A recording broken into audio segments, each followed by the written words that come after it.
हाय। कैसे हैं आप सब लोग? उम्मीद है कि आप सभी स्वस्थ होंगे। आज मैं अपने एक बहुत पुराने दोस्त से मिलने वाला हूँ। वह काफी ज्यादा दुखी है। अब उससे मिलकर ही उसके दुख की वजह पता चलेंगी। वह 12 बजे आने वाला था, पर किसी कारण से नहीं आ पाया। चलिए उसका इंतजार कर लेते हैं। तभी सुजीत के डोर की बेल बजती है और वो डोर खोलता है। वह देखता है कि उसका बचपन का दोस्त गगन बाहर खड़ा है। वह गगन को अंदर बुलाता है।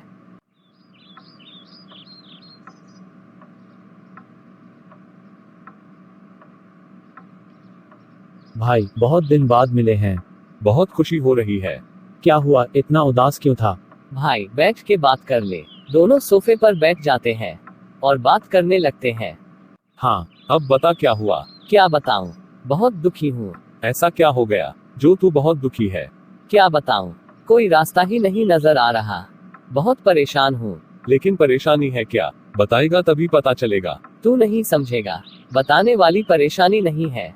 कोई गुप्त बीमारी तो नहीं हो गई? नहीं, सेहत सही है मेरी। तो क्या? कोई घर में परेशानी है? घर में सब ठीक है ना? कोई फाइनेंशियल दिक्कत तो नहीं है ना? हाँ, सब ठीक है, पर दिक्कत कुछ और है। अबे नौटंकी। तेरे तो आंसू भी नहीं आ रहे। तू चाहता है कि मैं रोऊं, तब तुझे मेरे दुख का आभास होगा। अब पका मत, बहुत हुआ। सीधे सीधे बता, बात क्या है? अबे मैं कोरोना का विक्टिम हो गया। क्या तुझे कोरोना है? नहीं यार, मेरी जॉब चली गई है। मुझे कोई कोरोना फोरोना नहीं है। बस इतनी सी बात। जॉब तो जाती रहती है।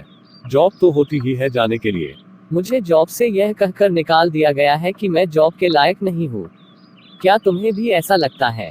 मुझे लगता है कि तुम उस जॉब के मुकाबले ज्यादा टैलेंटेड हो। पर मैं अब क्या करूँ? मुझे कुछ समझ में नहीं आ रहा। लगता है मेरे जीवन का कोई मोल भाव नहीं है। मैं सचमुच उस नौकरी के लायक नहीं हूँ। मेरे जीवन का कोई मूल्य नहीं है। मेरा जीवन व्यर्थ है। आछी। क्या हुआ, सब ठीक है ना? हाँ, सब ठीक है। मैं तुम्हें एक कहानी सुनाता हूँ। तुम्हें समझ में आएगा कि तुम्हें क्या करना चाहिए। यह कहानी भगवान बुद्ध और तुम्हारे जैसे एक व्यक्ति की है।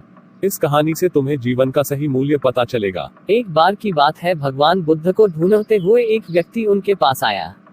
वह अपने जीवन से काफी दुखी था। उसे लगता था कि उसके जीवन का कोई मोल नहीं है। व्यक्ति महात्मा बुद्ध से, हे भगवान, मैं अपने जीवन से काफी दुखी हूँ। मुझे परिवार का कोई भी व्यक्ति पसंद नहीं करता। मेरे दोस्त भी बहुत कम हैं। आप बताइए मैं क्या करूँ? मुझे लगता है अब मुझे मर जाना चाहिए। मेरे जीवन का कोई मोल नहीं। मैंने कभी किसी को कोई सुख नहीं दिया। तुम्हारा नाम क्या है? तुम कहाँ से आए हो? मेरा नाम अमन है। मैं आपसे मिलना चाहता था। मैं प्रणवपुरी का निवासी हूँ। मैं अपने जीवन से तंग आ चुका हूँ। आप बताइए मेरे जीवन का क्या मोल है? मेरे दोस्तों की नजरों में मेरे जीवन का कोई मोल नहीं। अच्छा, इसका जवाब देने से पहले तुम्हें मेरा एक काम करना होगा। बताइए भगवान, मैं आपके किस काम आ सकता हूँ? भगवान बुद्ध उसे एक पत्थर देते हैं और उससे कहते हैं, तुम जाकर इस पत्थर का मूल्य पता करके आओ। इस पत्थर को बेचना मत, केवल इसका मूल्य पता करना। उसके बाद मैं तुम्हें तुम्हारे जीवन का मूल्य बताऊंगा। जैसी आपकी आज्ञा, मैं इसका मूल्य पता करके आता हूँ। अमन भगवान बुद्ध के द्वारा दिया हुआ पत्थर लेकर अलग अलग दुकानों में उसका दाम पूछता है।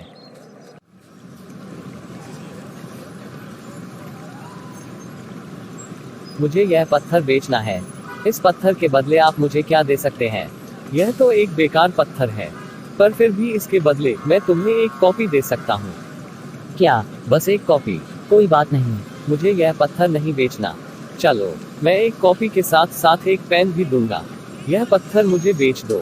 नहीं, कोई बात नहीं, मुझे यह पत्थर बेचना नहीं है। जैसी तुम्हारी इच्छा।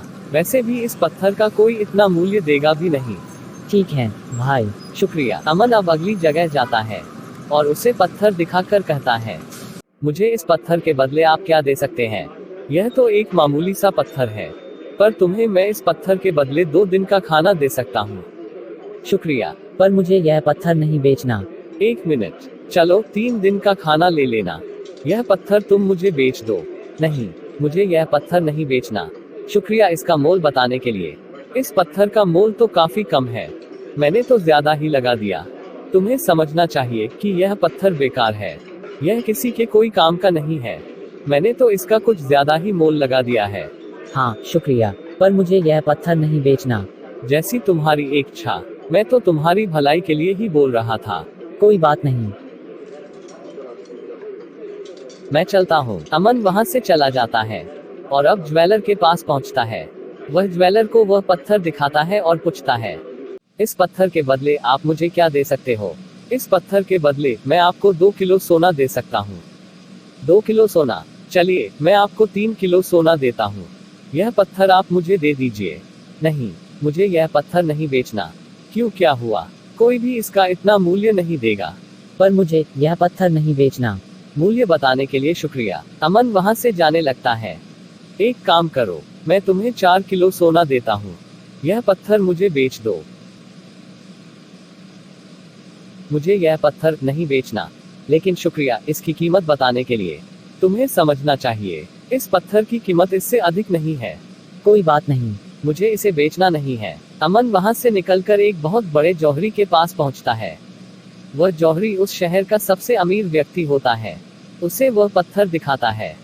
आप इस पत्थर के बदले मुझे क्या दे सकते हैं? यह पत्थर तुम्हें मिला कहाँ से? यह बहुत कीमती पत्थर है। मैं तुम्हें इस पत्थर के बदले 20 पेटी सोना और 12 पेटी हीरे दे सकता हूँ। मेरे पास इतना ही है। शुक्रिया। पर मुझे यह पत्थर नहीं बेचना। एक काम करते हैं, तुम 20 लाख रुपए भी ले लो और यह पत्थर मुझे दे दो। इसका इससे ज्यादा मूल्य मैं नहीं दे सकता। क्या यह पत्थर इतना कीमती है? हाँ, यह बहुत ही कीमती पत्थर है। तुम्हारे पास यह कहाँ से आया? यह मुझे मेरे मित्र ने दिया है। पर मैं इसे बेचना नहीं चाहता। इस पत्थर की कीमत मैं भी नहीं दे सकता। तुम्हें बाहर जाकर किसी और अमीर व्यक्ति को यह पत्थर बेचना चाहिए। वह तुम्हें शायद इसका वास्तविक मूल्य दे सके। क्या सचमुच यह इतना बहुमूल्य पत्थर है? हाँ, यह पत्थर दुर्लभ है। मुझे आश्चर्य है कि तुम्हें यह कहाँ से मिला। शुक्रिया। अब मैं चलता हूँ। मुझे यह पत्थर नहीं बेचना। मूल्य बताने के लिए शुक्रिया। अमन भागता हुआ भगवान बुद्ध के पास जाता है और उन्हें सब कुछ बताता है। इस पत्थर का मूल्य इस पूरे शहर में कोई नहीं दे सकता और इसका वास्तविक मूल्य मैं नहीं समझ पाया। जिस तरह यह पत्थर अनमोल है, ठीक उसी तरह तुम्हारा जीवन भी अनमोल है, जिसका मूल्य कोई नहीं लगा सकता। किसी के कहने से हताश मत होना। वह उन लोगों जैसे हैं जो तुम्हें शुरू में मिले थे। वह तुम्हारे जीवन का मोल नहीं समझ सकते। तुम्हारा जीवन बहुमूल्य है। इसे व्यर्थ में बर्बाद मत करो।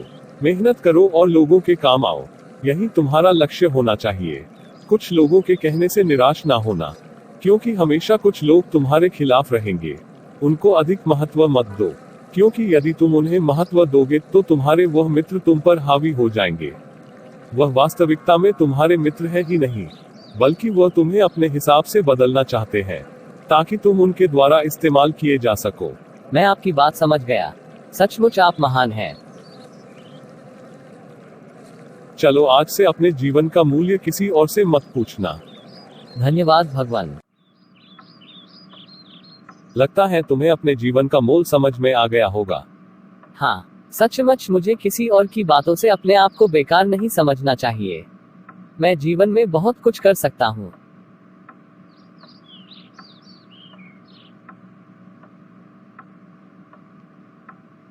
शुक्रिया मेरे दोस्त। इसमें शुक्रिया कैसा? मैं तो बस तुझे सच्चाई बता रहा था। तूने काफी अच्छे इंस्टीट्यूशन से पढ़ाई की है और तेरे साथ मैंने काम भी किया है, तो मुझे पता है कि तू बहुत टैलेंटेड है और एक अच्छा इंसान भी। हाँ, चल अब कुछ खा लेते हैं। बहुत भूख लगी है। तो क्या खिलाने वाला है? मैं क्या खिलाऊं? पैसे तुझे भरने हैं। ठीक है, चल कहीं बाहर चलते हैं। सुजीत और गगन बाहर जाकर खाना खाते हैं। यार, मैं सोच रहा हूँ कि अपना YouTube चैनल शुरू करूँ और इस चैनल पर एक एक करके सबसे बढ़िया कंटेंट डालूं, क्योंकि कई समय से मैं यह सोच रहा था, पर कभी समय नहीं मिला। यह तो बहुत अच्छी बात है। तुम्हें अपना चैनल जरूर शुरू करना चाहिए। मुझे तुम्हें YouTube पर देखकर बहुत खुशी होगी। मैं आज ही घर जाकर अपना चैनल शुरू करता हूँ।